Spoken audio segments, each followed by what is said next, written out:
talk to me and or my wife, whether it comes to marriage, whether it comes to finances, whether it comes to children, whether it comes to helping them with their families, when people invite you into their personal affairs and they trust you enough to do so, I think that is a momentous opportunity that I don't take lightly. And I thank God for that opportunity, because I always tell people, I said, my mom was more the spiritual person and my dad was just my dad. I say, but I don't get my love and compassion from my mom. I get my love and compassion from my dad. When I used to be sick as a young kid, it was my dad who took me to the hospital. After school, my dad picked me and my brother up. After school, my dad cooked for us. So the love I could share with other people did not come from my spiritual mom. It came from my dad. He was the one who shared his love with me and allowed me to understand what love was. And if I wanted something, I shared in church, I said, I have a basketball, that same basketball rim in the back of the yard where I am now. That is a pole and a backboard. Vado helped me with a new backboard. That pole my dad planted for me in the back of our house in 91 or 92. And my son and some other guys using that even now. So the same things that my dad invoked in me, which is love and compassion and trying to help your son, is what I'm doing for my son now, what I'm doing for other people's sons as we speak. So it wasn't my mom's spiritual guidance that brought that out of me, even though I played a point. It was my dad's love. And so I am grateful for that, and something I think I can work on. I'm a procrastinator as well. I wait till the 9th hour to do most things. And I think I also am learning capacity and how to manage multiple things. And, Mr. Cooper told me some years ago, you got to figure it out. The guys who come in here tonight, they're not concerned that you had a client call you yesterday and the 12 cameras you put around their house, the system stopped working. Them guys didn't care about that. The person coming to the gas station ain't concerned that the power went off. They ain't concerned about you and your cameras or you coming to ManUp. That's not their business. The church people are not concerned about none of this. So one of my things that I struggled with over the years was capacity. How do you have the capacity? And I know the reason why God has blessed me with all these things, because He knows that I can handle these things, like Mr. Cooper said. If God called you to do several different things that are distinctly different, guess what? God knows something in you that you can actually bring out of you to assist with that. And so, that being said, tonight, I want to take about 35 minutes to talk about something that is very simple but profound. How do we as men and young boys growing up, who are becoming men, how do we show up as a king in every aspect of our lives? It's not easy. And so tonight we're speaking about the prince and the pauper. Something very simple and very basic. I am going to introduce you to a guy. This guy name is Mel Tucker. Mel Tucker's he played football, and Mel Tucker, his first job was paying him $400 a week as a graduate assistant. Mel Tucker in 1997 to 1998 became Michigan State's defensive graduate assistant. He made $400 a week, right? Has an extensive resume. Defensive back coach, Miami University, Louisville State University, Louisiana State University became the defensive back coach. Ohio State became the co-defensive coordinator. In 2008, became the defensive coordinator for Cleveland Browns. In 2000, of the Jacksonville Jaguars.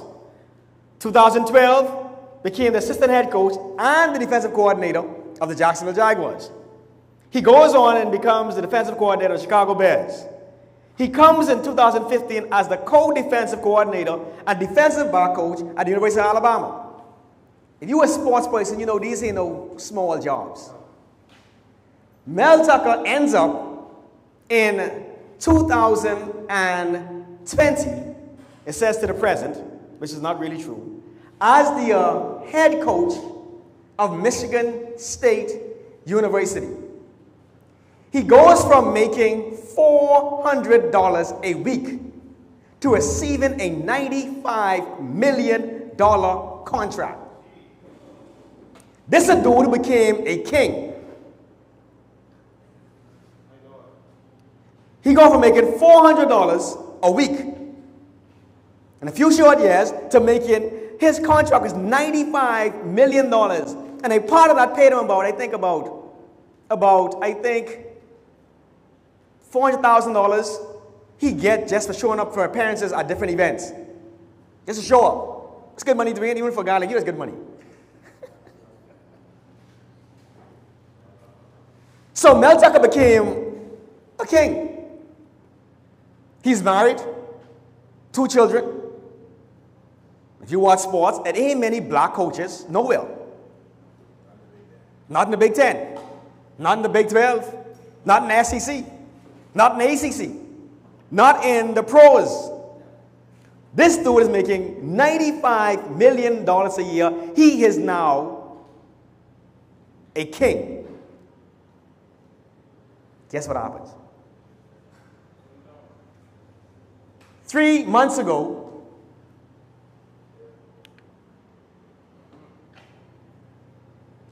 Mel Tucker is fired. He was suspended first, pending investigation. Then he was fired. How does a man go from making $400 a week to making $95 million? And 3 years into a 10-year contract, he loses his job.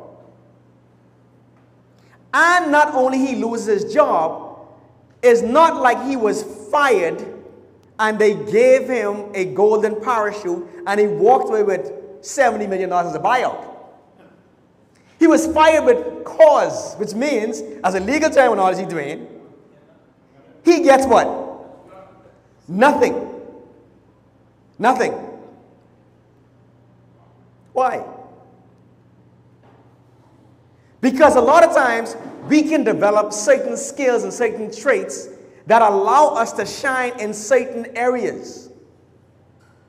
But if we do not develop the backside of us, it's almost like a guy going to the gym and he looked sharp and he looked well muscular and he wearing long pants every day. Until one day you catch him to the beach and his legs skinny. And you say, bro, you miss leg days. There are many of us who only develop the parts of our lives that other people can see.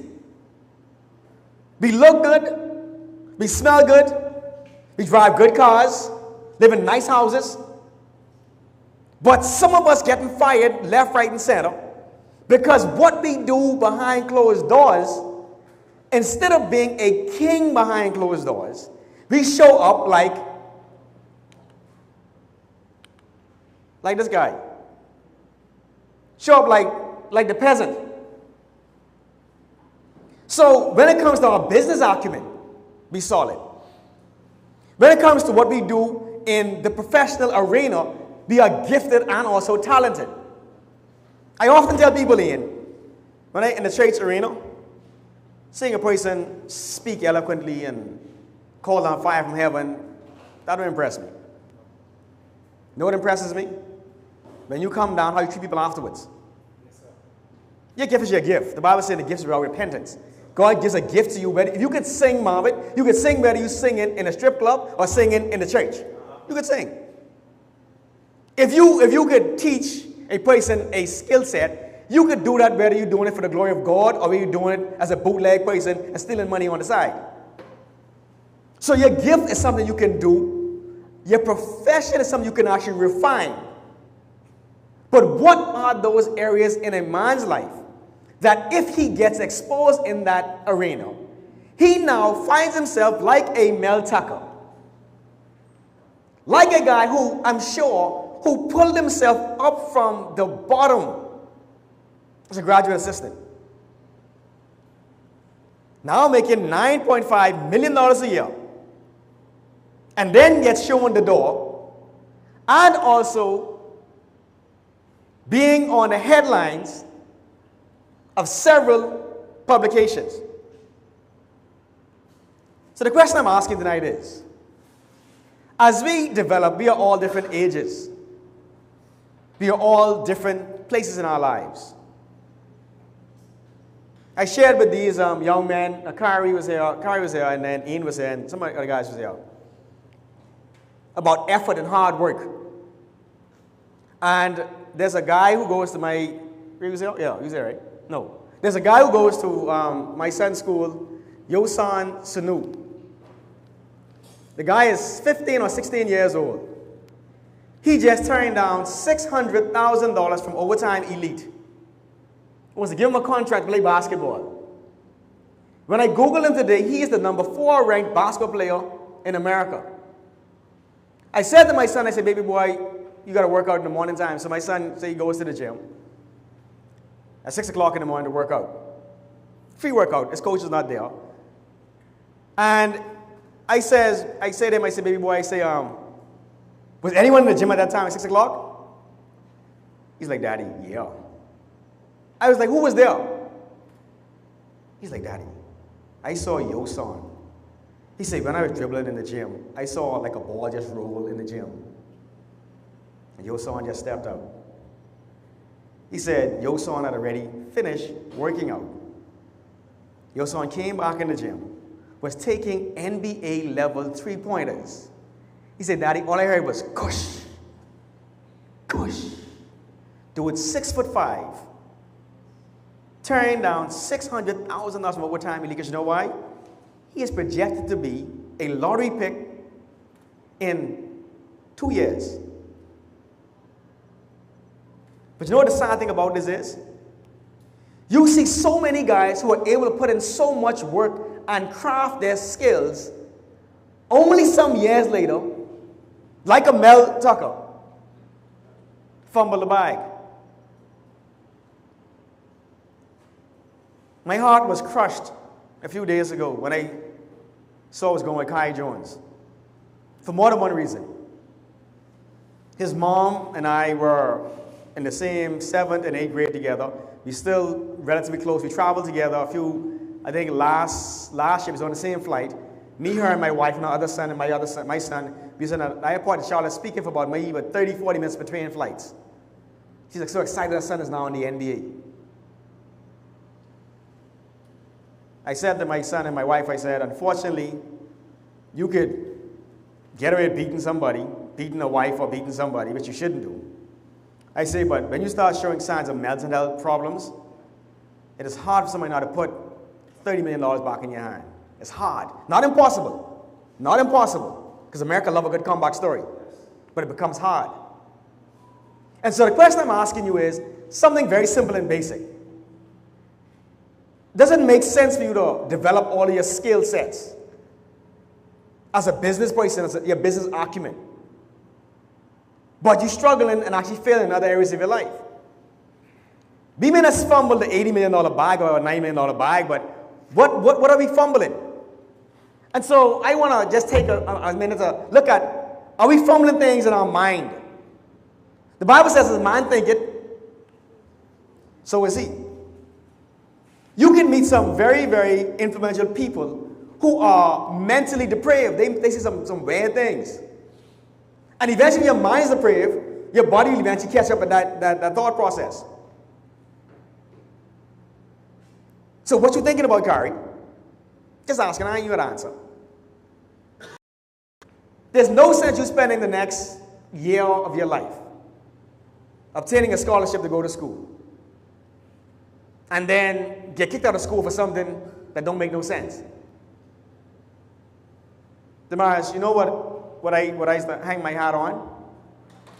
I remember after the '96 Olympics, our coach brought in a bunch of guys, some African guys who came to the Olympics and offered them scholarships, and some other guys. A guy who I knew from high school. And the whole objective was to get some of the dead weight off the team. And I was one of the guys who they considered dead weight. You know what happened, though, Dwayne? These guys were talented. But you had to pass at least 9 credits every semester to be academically eligible to compete. And guess who was academically eligible to compete? So when we were in South Carolina, coming off the bus after coach cut my scholarship, guess who had to give me back some money? Because I showed up when some guys were not showing up, even though they were faster than me. They were princely in some areas, they looked good in practice. You ask them, you say, bro, you going to class? Nah, man, it's Friday. You see them in an 8 o'clock class, you see them in the cafeteria, like, bro, I didn't see you in class this morning. Nah, man, I class too early. I say, all right, then. I know whose spot is mine. Guess what? A lot of men get preoccupied with making the money. Dwayne and I spoke about this a couple of months ago because we was talking about something, and we was talking about another colleague of ours who was able to do just what you did, Luther, in a different way. He had he had a daughter before he was married. Daughter before he was married, some kids when he was married, and then he got married again, and all of his kids together. I said, Dwayne, you know what happened in a lot of instances? A lot of men showed up financially and as disciplinarians for their children, but a lot of men did not realize you had to also build a relationship with your children as well. So we show them the money, and then we show up when something goes to the left and we say, we want to correct them. But we didn't identify that we also should have been there to build relationships. So how are you thinking in your mind? What's your mindset? Are you fumbling the $80 million bag in your mind? Are you fumbling the $80 million bag in your money? Not everyone has a good comprehension of how to make money.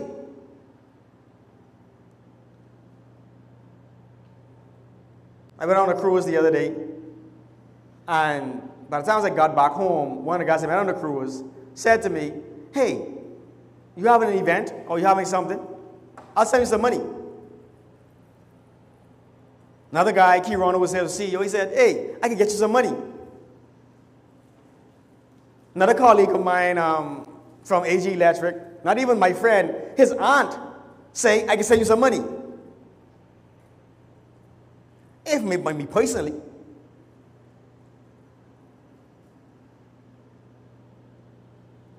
A lot of men fumble the bag financially. How do you monetize yourself? How do you show up in a position where a guy does not feel any kind of way writing you a check for 6 figures and putting that in your hand? How do you show up in a way where people now asking you to serve on boards and guys looking at you and saying, when Kieran told me today how old he was, I was baffled. The dude is 29 years old. He is the CEO for One Eleuthera. He manages $10 million. Plus. 29 years old, man. He is 10 years removed from high school.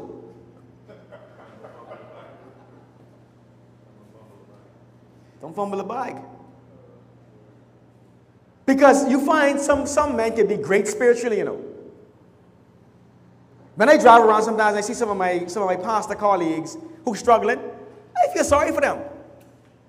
Because I'm like, what Bible are you reading? Like what is this? I mean, if you're comfortable with it, I'm comfortable.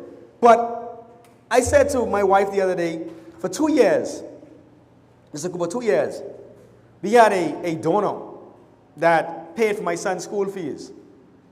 And I was satisfied with, I was thankful, not satisfied, I was thankful. know what I said to my daddy? Not my earthly father, my heavenly father. I say the next time around, I want to be the guy who is writing the checks for someone else's children. The lady, the first year, she wrote a check for my son's school fees. The school told her, hold on. School ain't even in yet. She says, so what? Take the money. They said, no, we can't take it yet. Our accounts ain't even ready to ship this yet. She said, okay, I'll put it in escrow, and then you call the office, and then we'll just send it to you. I was not just content with just being that person. The Bible says, the borrower is slave to the lender. You want to step your game up to another level. I said to my wife when I went home, I want to be the corporate person to supply these lunches for these 60, 70, when we moved to Nassau, 300-400 guys. I want to write the check for that. Why not? I don't have to ask him, hey, can I? No. I want up in your mind. One of the most gifted, I watched this dude walk into a car rental place. How much cars are there outside of Jenny? Remembered every single license plate in that place. This guy, at one time when we were teenagers, this guy knew every single license plate number on this island. This guy right here. You have a photographic memory, Johnny? That's what it was. What happened to it? It's gone. Are you found with the bag? Johnny, where it gone?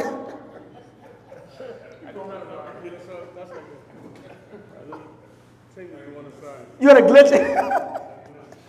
I had a glitch in the system. It gone. Dwayne, Mr. Ambrester, no joke. This guy, at one time when we were younger, we worked at AID together. This guy knew every product number. He knew every license plate number on this island. As a matter of fact, someone bought a new car on the island and licensed it. T700. He knows till this day what that was because they tricked him. They say, hey, what? Just say what Ian Thompson's license plate number was. And he could remember it. He didn't know it. That was John. He said they licensed late that evening. 10 years, they still remember T7, what it was? T700. He knew every license plate number from Bryland to Bannerman Town. It's a gifted mind. So what you doing with your mind, with your money? It's another thing I see men making a big mistake with. It's your moments. I have a habit, I do something. I don't read as much as I used to, but I still read quite a bit. I said to myself, reading is important to me because it helps me with these kind of opportunities. But if there ever a time that my wife or daughter or son ever walked into a room when I was reading, you know what's going down? The book. As a matter of fact, even now, my wife, only she and I live there, the kids are gone. If I am watching TV, and she walks in and starts to talk, and I'm watching the game, Dwayne, I turn it down. Now, do I honestly say that everything she is talking about I want to honestly engage in? Definitely not. No, Frank, yeah, I don't engage in that. But I realize that moments are fleeting. Our son just got invited to play with the prep team, the travel team. I told Dylan, I said, Dylan, we're going to watch him play the next couple. He got a broken hand now, but the season ain't started yet. We're going to watch him play in a couple of weeks. Our son was on the junior varsity team. And we was flying to Vermont to watch him play. Because when he gets to a certain level, he ain't going to need, anybody cheering for me, he don't need that. He needed the den. Someone said to me, they said, but you know, you can finish your house with that money. I said, yes, I can. I say, but I got a place in Nassau, I have a place in Lutheran very, very soon again. I say, but these are just things. And you need things, don't get me wrong. I'm not saying that. Get as many things. If you want to have a party somewhere in Nassau, I got a friend inside, I can tell you who he is. He have a lovely house, straight. Big pool in the back with lights and pretty lights and flashing. Get hold about, maybe about 300 people in the backyard, easy. And as a matter of fact, they wouldn't even know each other, they couldn't even cross each other apart. So you like nice things. But a lot of men lose their children, lose their wives, and lose even some of their things in their environment because we can't be present in the moment. People ask me a lot of times, like, hey, you thinking about this? I say, no. Because why? I am here. I'm in the moment. Every time they walk in the room, Cash, even till the day, my son calls me, my butt goes down. My wife walk in the room, talk to me, turn the TV down. I listen to her. How many of us have given up moments? We fumble the bag in the moment. I tell my wife and my kids all the time, I say, if something happened to anybody that I remotely like or cool with, if I cry, I cry because of I missed them, not because of what I missed opportunity. I told Damaris just today, I said, when I came to Lutheran, guys like you and Ray, I used to miss you all. When I in Nassau, every so often, I call Dwayne, we go sit down and eat pizza together. His wife comes home and look at me and Dwayne like just two little boys inside the house like, what you all doing? We eating, you want something? She was like, yeah, I guess so. Every so often I pick up the phone and call Mr. Cooper. Or he'll call me back. Every so often I go for lunch with Vado. Every so often, I gotta say to this guy, I do not have an hour to talk. I'm just letting you know I call and give some information. I'm like, right up laughing loud, you know who he is. He is talking long, Dwayne. An hour. And at least about 30 minutes of that hour, we round with something, you know. We round because we'll start talking good. Then we start arguing about something, then we back it again, and then we say, all right, good conversation, then we move on. We just row. I don't know why we just be rowing. We just be debating our varying topics. But how many guys do not live in the moment? How many folks thinking about what to do next? I told Ian last year after this event, because Ian came into my life like during a couple of weeks before ManUp. So he always saw me posting stuff. So Ian thought that was my natural default way. I was online. I said, but Ian, when this event over, you may not see a post from me for weeks. Ian's like, Brian, we can do that. I say, no, watch this. I have a break coming up in a couple of days where I'm going to hopefully see my son and my daughter in the same house with me. You know who phone ain't going to be on? Well, what if someone needs you? If I am 1,000 miles away, what can I do? My dad always used to say to me, son, in the nighttime, if you call my house at 1 o'clock in the morning, I ain't the police and I ain't a doctor. I ain't a private plane. What can I do to help you? That can't wait until the morning. I think Mr. Brister's wife is the administrator who works on private planes or planes to get people off the island. And then she says also, if you dead, like, why are you calling me in the night? You done dead. It's 3 o'clock in the morning, you already expired.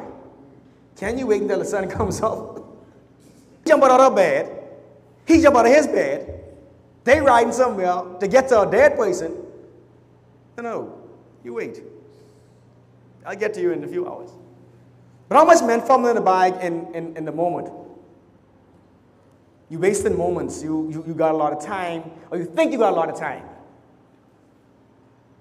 I heard Dr. Miles say years ago, he said that people who live on purpose always run like they're scared that they can run out of time. People who live on purpose always running towards their purpose like they're afraid as if they're going to run out of time before their purpose manifests itself. It is a selfish thing to think about, to say, I can put off doing what God charged me to do today and say, I can do this tomorrow.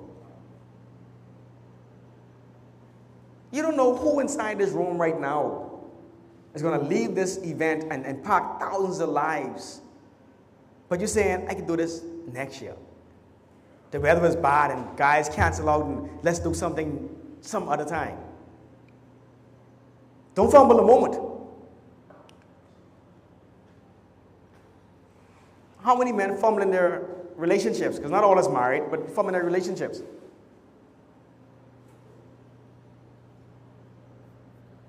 Think about it. I get so frustrated with some people sometimes who I hear telling me that they don't talk to their brother or sister or somebody.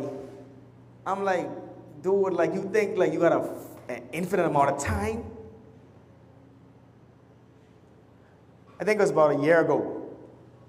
Something happened where, how many of us got grown daughters, like daughters over 20 plus? Quite a bit of us. And daughters are different. And so I said to my daughter some time ago, I think me and Damaris talked about it, me and you were going to talk about it also. What happened was that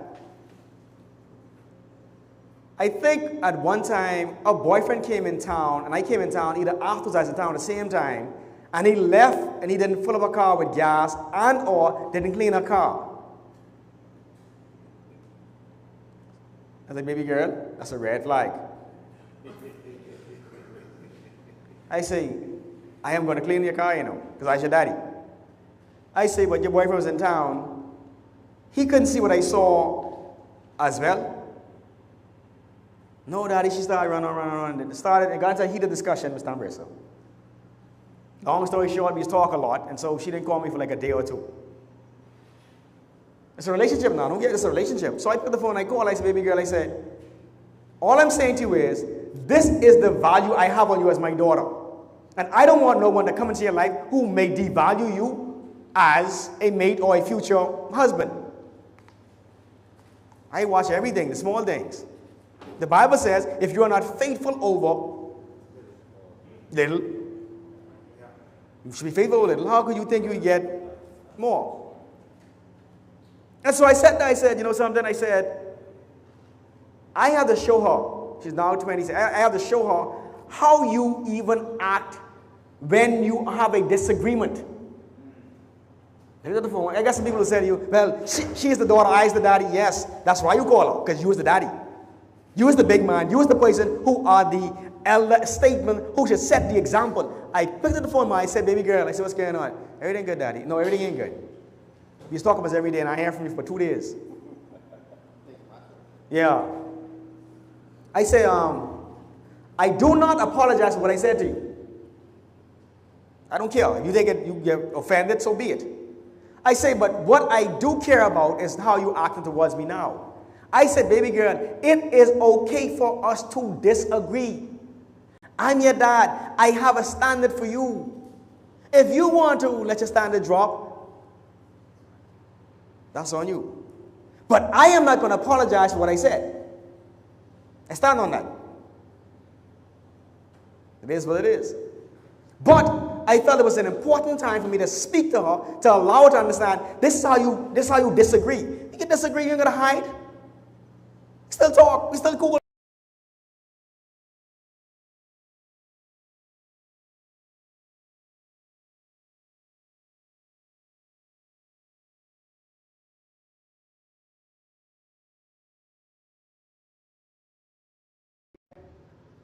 When I came back to Lutheran, there was, I think, one or two guys in my life that I wanted to build like a relationship with.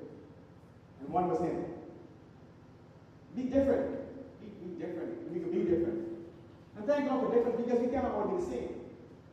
Be different. And I mean, I could be wrong, but I think that because we were different, I think people always compared him to me. It was unfair for him. And so we didn't talk much. Then my dad in the house, I came in the door, and was he just leave?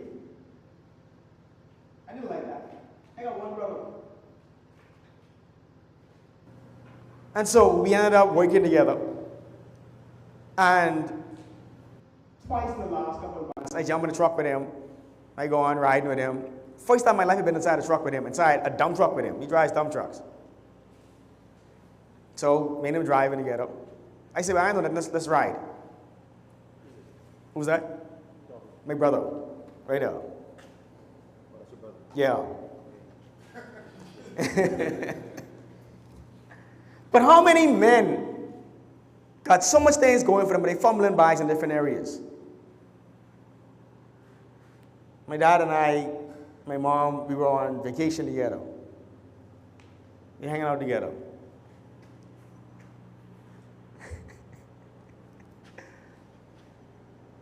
My sister started talking to her again.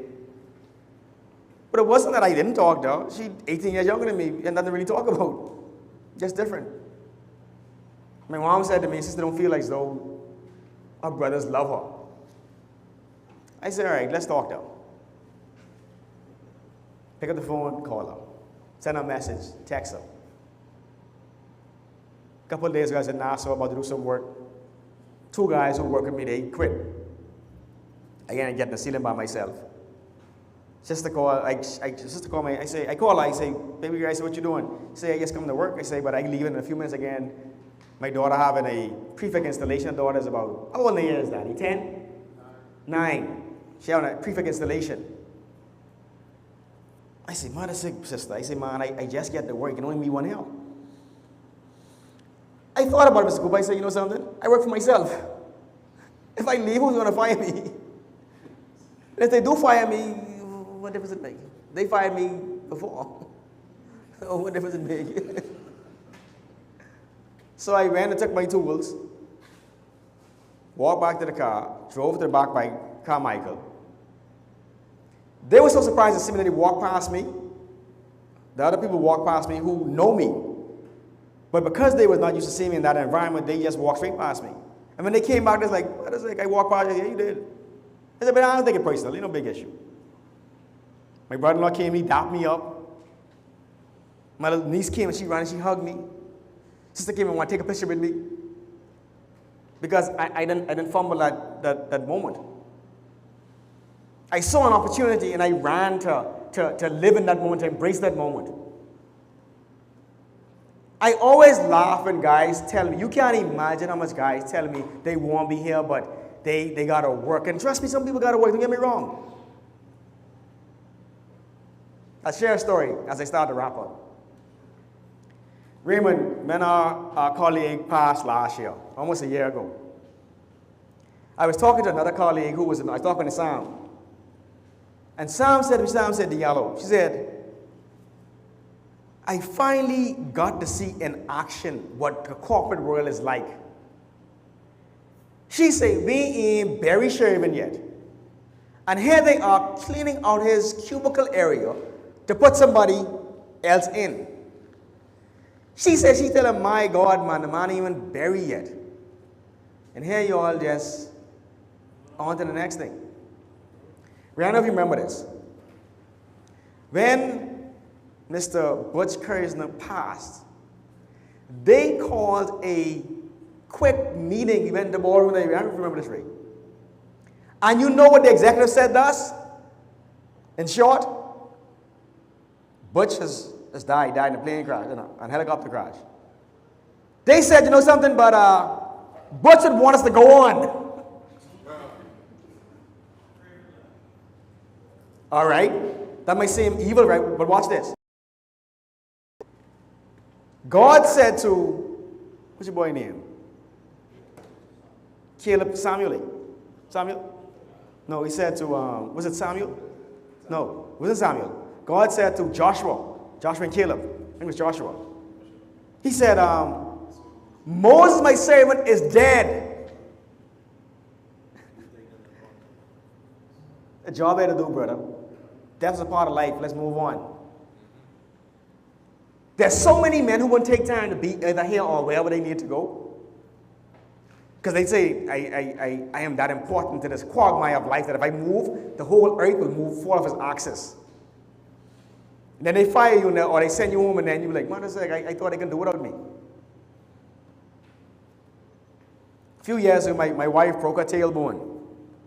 This is when I was on the road to recovery, Marvin. I was in the streets and I came out the streets and I was trying to be a good husband. She broke her tailbone and I love that. Let me tell you why I love that. Because it gave me an opportunity to show her that I was on her team. I went to work and told my boss, hey boss, I need a week off. Or 2 weeks off I asked him for. I say, boss, you know something? You don't even have to pay me because I realized that I was not fumbling the bag with my money. I had something else going on that could bring me some income. I went home for 2 weeks, Dwayne. She couldn't sit down without being assisted. She couldn't pull her pants up because she broke her tailbone. I had to help her up, help her down. But I think that moment galvanized my relationship with her as a husband, that me and this dude on the same team. You think I care about your job that much, I can leave my wife and my kid, my daughter and my son. Up until a couple of weeks ago, my son is in Vermont. I haven't missed, I think I've missed 1 or 2 parents' weeks in Vermont, just because they happen at a rare time. I think I missed a walkathon. My daughter was in school because cancer went on a walkathon. I had a chicken pox. I was home. I never miss PTA meetings. I didn't miss school plays. I didn't miss none of those things because I decided in my life, if I was going to fumble something, it was never going to be the relationship. I understood that the moment made sense. I understood to be able to keep those things in alignment, I had to be able to have money and income streams to be able to say to guys at certain times, I don't really need your job that much for you to try and feel as you can hostage me. I get home. Now, you could give me the time off with pay. I'll appreciate that. But if it is without pay as well, so be it. And every time I asked for it, they just said, but if we need you, can we call you? Yeah, when you call me. I get home, park my bags, just go and I go on home. But that's hard to do if you fumble the bag with your money. Because now your wife is checking, now she's saying, why are you home? Because we need money because the lights be turned off. And yeah, we in this boat together, but you be broken, so you need to go back to work. I'll be all right, because even though I ain't paying, you got to go get that bag. And if you fumble the bag in your mind, you could be there to serve, you got the money, and you in the moment, but your mind ain't in the right place, so you still ain't there making sense. There's some men who show up and they're just angry and grumpy wherever they are. Like, why are you so bitter about life? Just take your time and enjoy your grandkids and enjoy this time and enjoy these things. Cancer will tell you, when his daughters come to Eleuthero, they love coming inside the place where we are.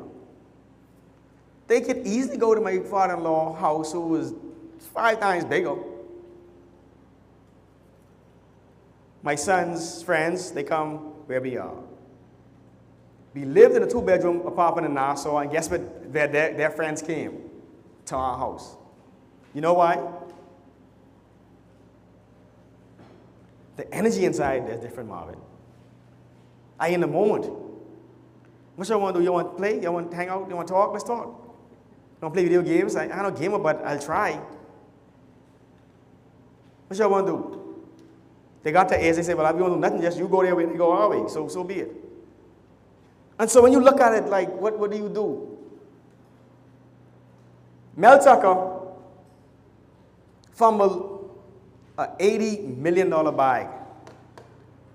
But a lot of us may not be fumbling a bag that is monetarily quantifiable like that. But many men fumbling bags in different aspects of their lives. They are kingly and stately in one area, but paupers. It is not an easy job being a great person in every area. My wife said to me a few days ago, she said, sometimes I feel sorry for you. I said, why? said, because you try to be a good person to everybody. I said, but that's who I am. I said, don't feel sorry for me. I said, this is who I am. I don't want you to feel like it's a burden for me. Say, you want to be a good husband, you want to be a good son, you want to be a good father. He said, got to be taxing on you. You need to shortchange somebody. Hey, mommy, cheat somebody. I say, no, man. I say, this is who I am. If I start cheating people, I will not be who I am. I ain't trying to impress nobody. I just trying to be accountable. When I go to bed at night, I want to wake up in the morning and feel like the best version of who I am. I ain't trying to fumble the bag, no will. I'm working on some things financially that need to make some kind of sense. I start listening to Dave Ramsey, then I gotta make some sense. I gotta make some sense of some things. Try to stay in the moment. Try to understand what the relationships are. Try to understand like where you are in your purpose and where you are in your mind, and understand like all these things that have to make sense. That's it.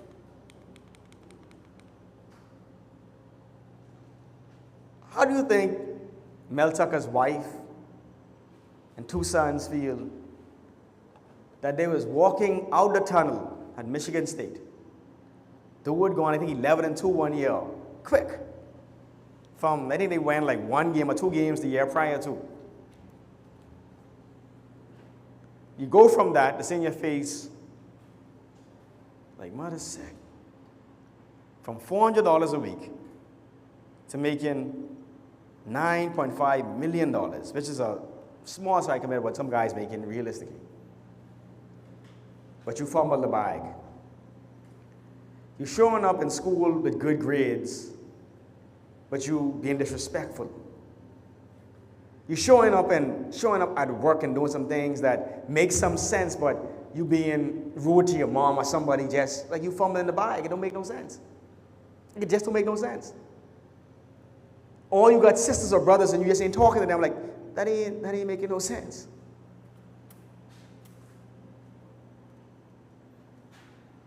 Or you just can't live in the moment. You are trying to get somewhere else.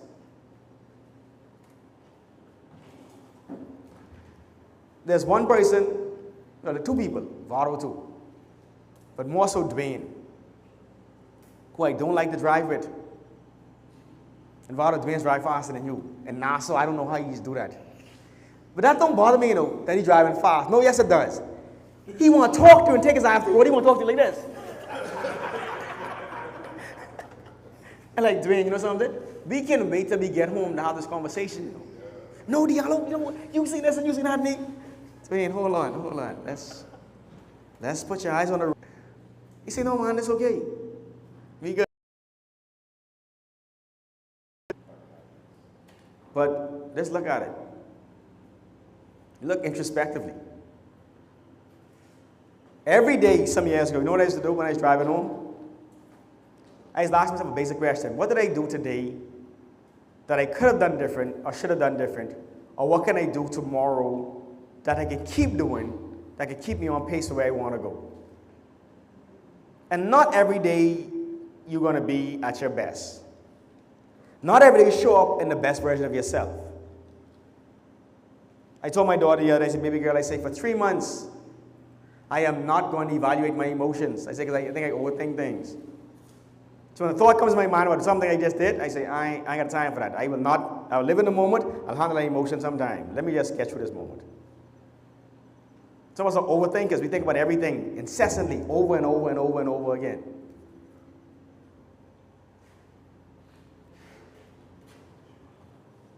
Basic situation.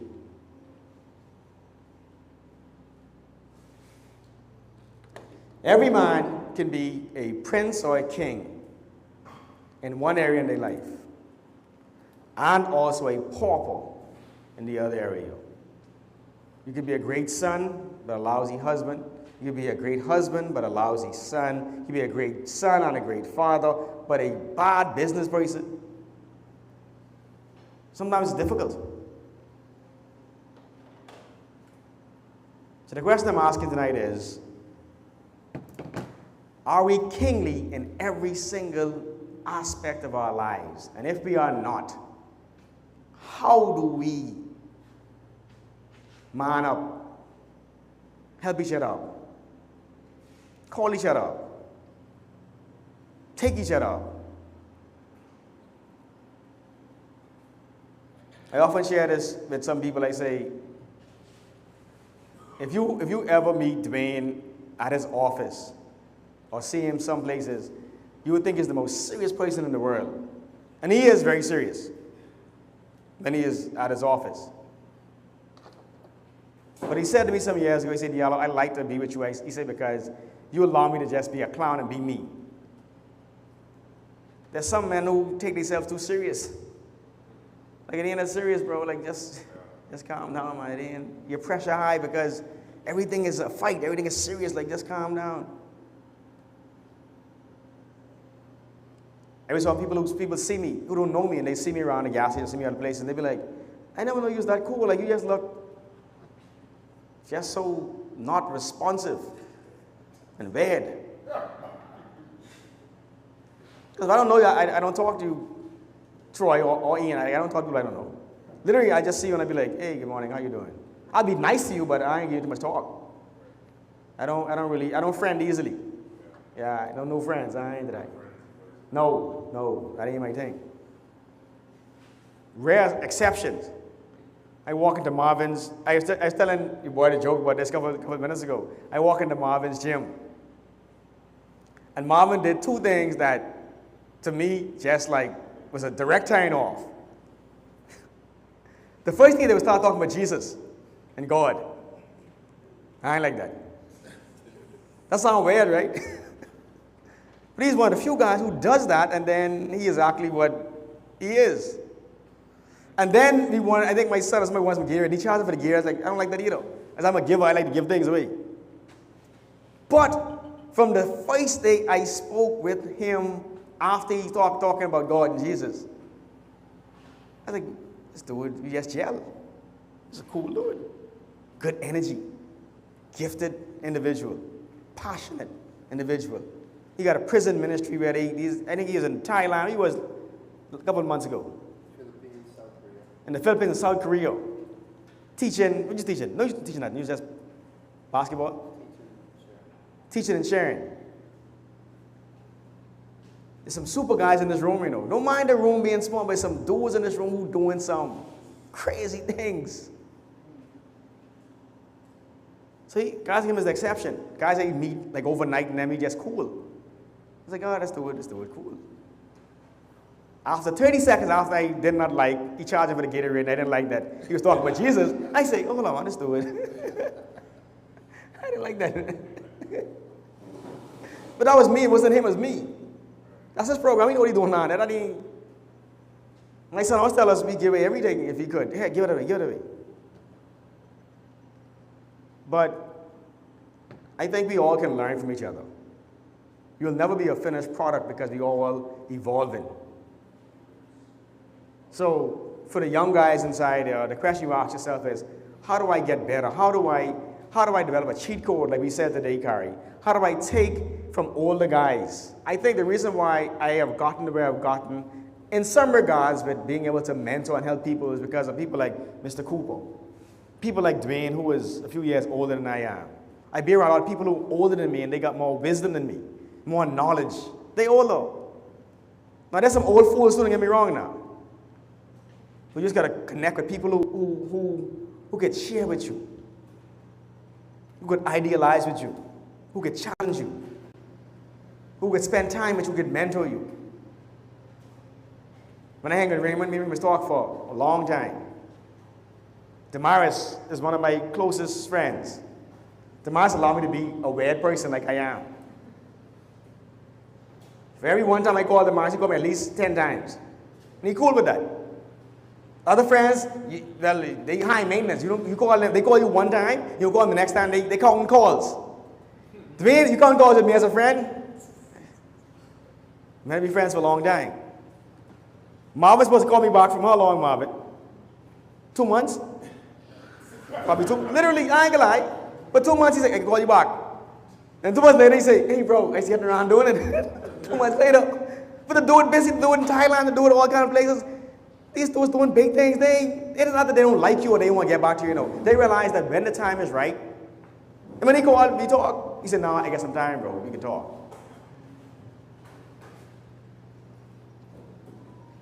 So, any questions before we wrap up? Any statements? The floor is open. I appreciate every one of you taking your time to come here. This was a tough couple of days, weather-wise, from almost a week. Even on the island, we still got parts of the island that's without power. Yesterday was without power for must be about 7 hours, Sherman. But 7 hours was without power. 8 hours. And some people probably in here, like, they in bed and they ain't got no water.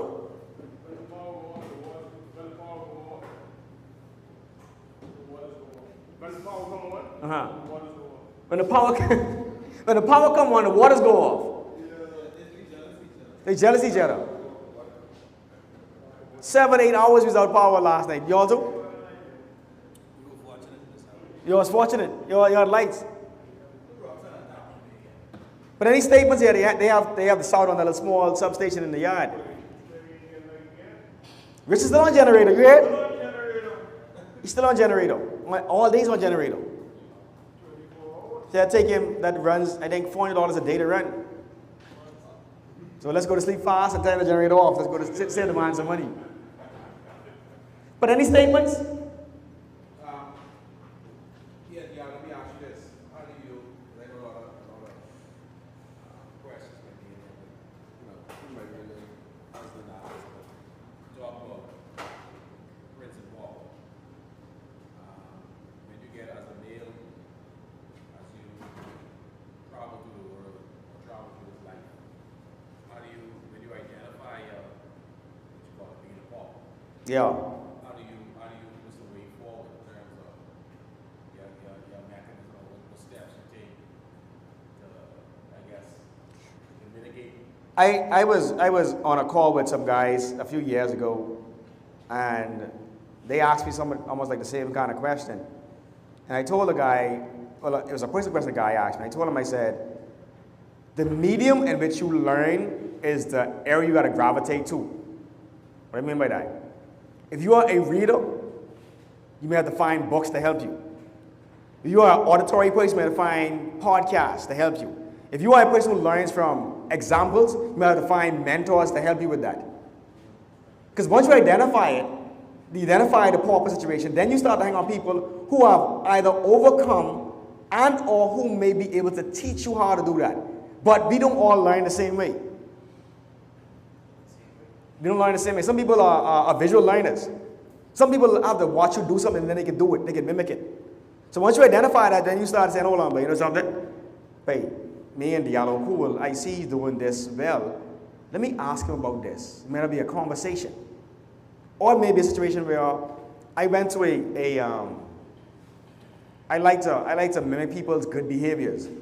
I went to a guy's house a couple of years ago, and I watched how he made tea for his wife so elegantly.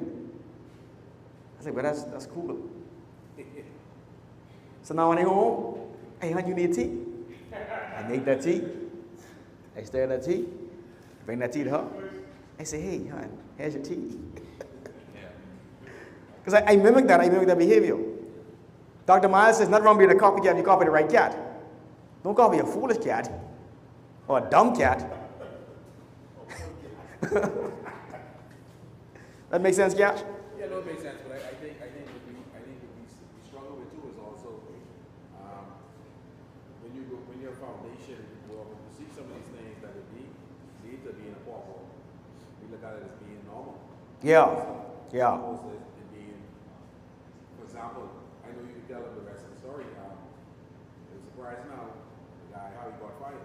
Yeah. I think you should tell everybody. Oh, what happened was Mel Tucker brought in a female that spoke about abuse.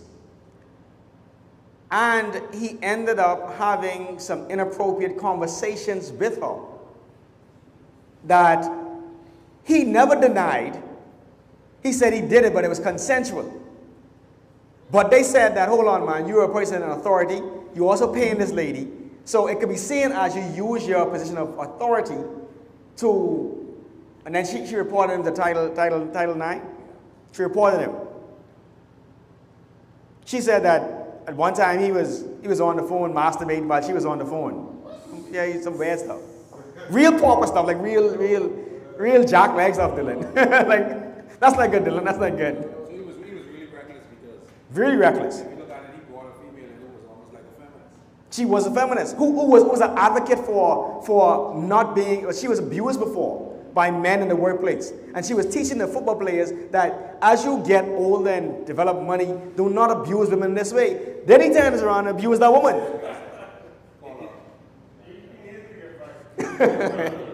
Think so, John, though?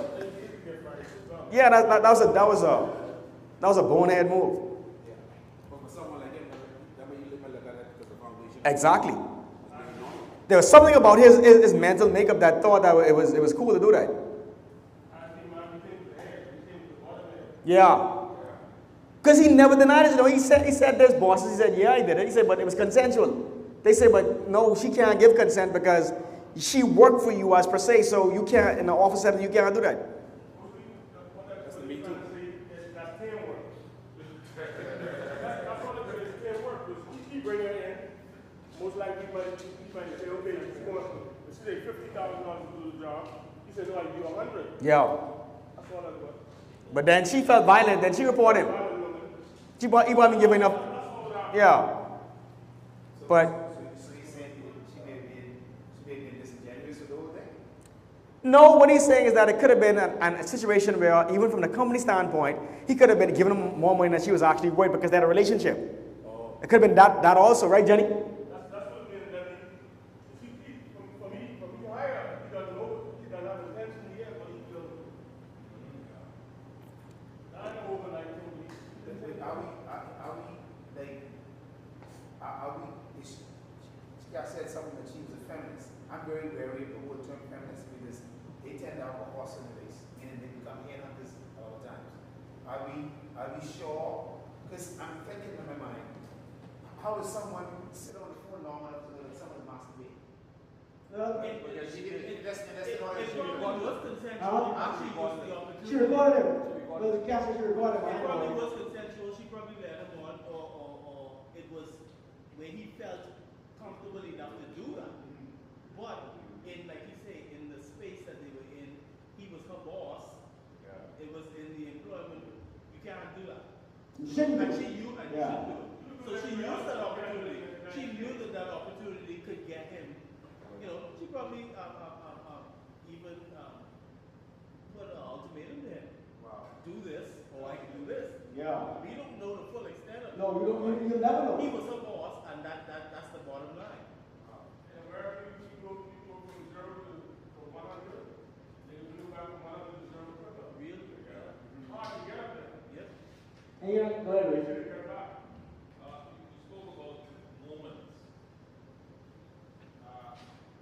In today's time, some men are very busy schedules.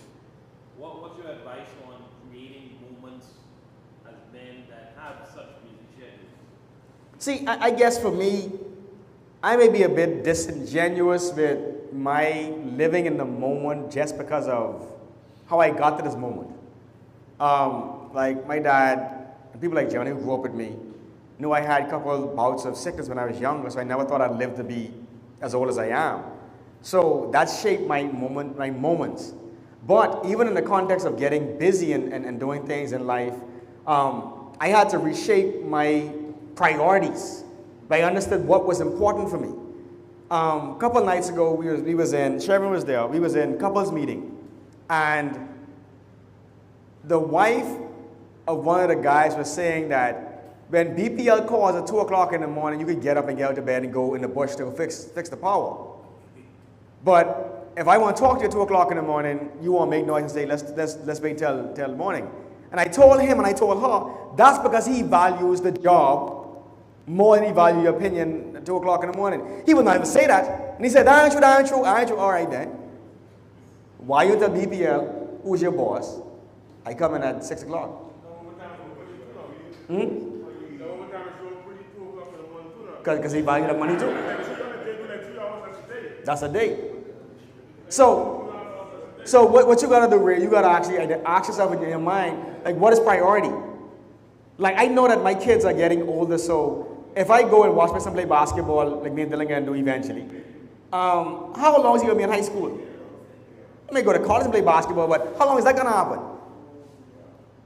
I said to them the other day, I said, when we went for Dejan's, our daughter's graduation, and as I realized that, you know, kids get older, I said we would spend another week with a couple of days with our kids until afterwards. We was moving into our apartment, and our friends was moving out.